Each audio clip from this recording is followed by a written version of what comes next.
A tiny waterway you could cross in about 20 minutes by boat controls the price of the gas in your tank. The reason why oil prices jump the moment someone mentions the Middle East, before anything actually happens? Today, I'll explain the Strait of Hormuz like you're 5 years old. By the end, you'll understand exactly how one 21-mile stretch of water controls what you pay for gas, groceries, and everything in between. You're driving to work, and you pull into a gas station where the price is $4.20 a gallon. Last week, it was $3.89, and you didn't change anything.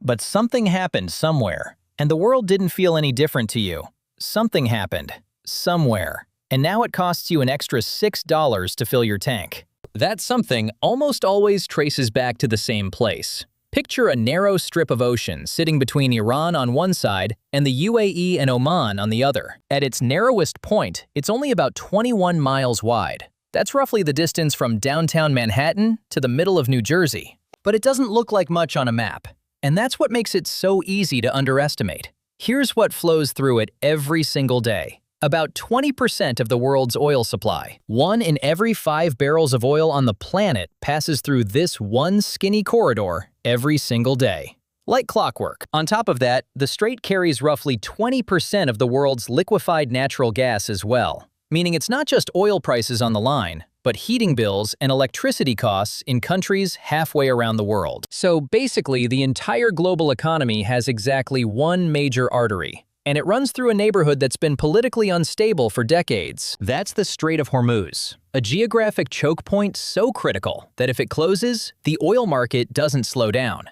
It seizes up completely, like a highway that suddenly drops from 12 lanes to 0. Now here's where this starts to feel like it was designed to work against you. Oil doesn't just power your car. It powers the truck that delivers your groceries. Oil powers the factory that makes your furniture, and the ship carrying the electronics you're watching this on.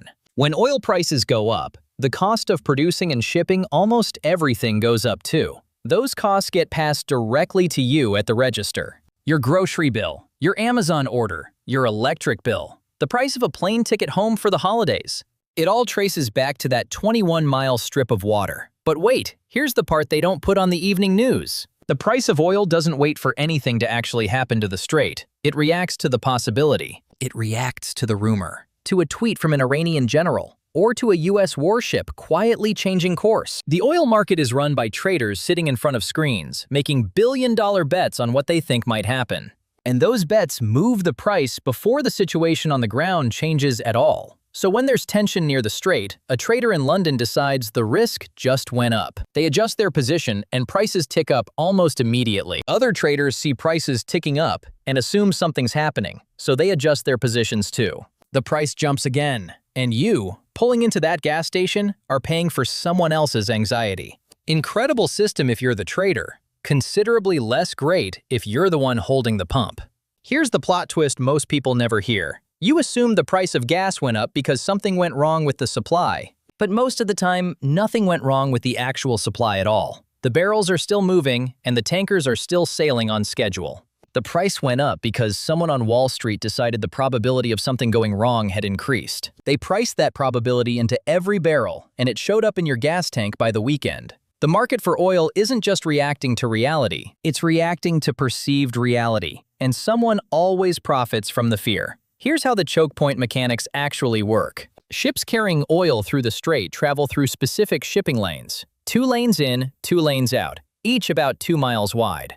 2 miles. Inside one of the most contested regions on Earth. Iran, which borders the strait on the north, has threatened to close it multiple times during tensions with the US and its allies. And every single time they make that threat, even when nothing happens, global oil prices move. That's the leverage. Iran doesn't need to actually close the strait to affect your gas price. They just need to threaten it convincingly. And the market does the rest. The threat is the weapon. The trading floor is where it lands. Think of it like a bouncer at the only nightclub in town. The bouncer doesn't need to block the door every night. Just the knowledge that he can, and might, is enough to make everyone in line anxious.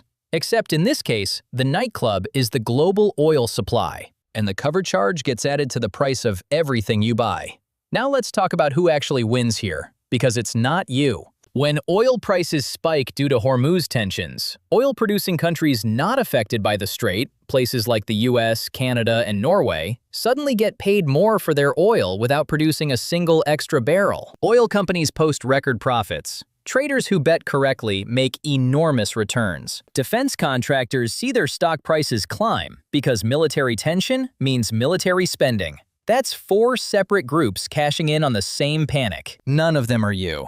You, meanwhile, are paying $4.20 a gallon, and when prices finally come back down, they rarely come all the way back. Gas stations adjust prices up in hours. The adjustment downward takes weeks. Studies have consistently shown that retail gas prices rise roughly twice as fast when crude costs go up, as they fall when crude costs come back down. That asymmetry isn't an accident. The earnings call says, increased crude input costs temporarily impacted consumer pricing at the pump.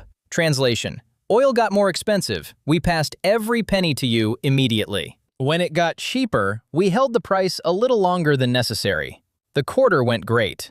There have been real close calls at the Strait of Hormuz. In 2019, several oil tankers were attacked near the strait under disputed circumstances. The price of oil jumped 6% in a single day. 6%! Because of ships being damaged. Not sunk, not blocking the lane, just damaged. The actual flow of oil barely hiccuped, but the market reacted like the whole system was on fire. That's how sensitive this choke point is. That's how much power one narrow passage holds over a pump in Ohio or Texas or wherever you're filling up.